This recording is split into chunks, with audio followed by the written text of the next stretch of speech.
Breast implant revision surgery is a common operation that we do for women who've had breast augmentation or breast surgery in the past with breast implants. And it typically involves removing the breast implants and putting new ones in. Very often, it involves removing the old implants and not putting new implants in. The key thing to remember is that breast implants were never designed to last you for the rest of your life. Most women who have had breast implants in the past will need to have them removed and replaced 1 or 2 times over the course of their life. Revision breast surgery is more complicated than the initial operation, and it's really important to go to someone who specializes in revision breast surgery like we do. When we are doing breast revision surgery, there's multiple options available. Sometimes it means putting new implants in.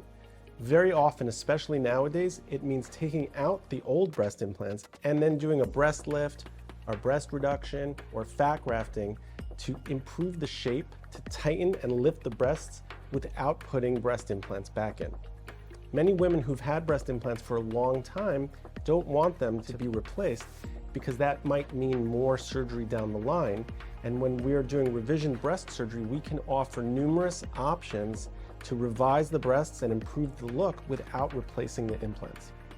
Women who are candidates for revision breast surgery are going to have complaints of breast pain from the implants, a change in the shape of the breasts because the implants have scar tissue that have built up around them. We call that capsule contracture, and it typically happens over time. The older your breast implants, the more commonplace it is to have scar tissue build up around the implants to change the shape or the feel of the breast. The breast can be hard and it can be painful, and also the breast implant can be leaking. And for all of these reasons, people have to have revision breast surgery to remove and replace the implants or fix the breasts without replacing the implants.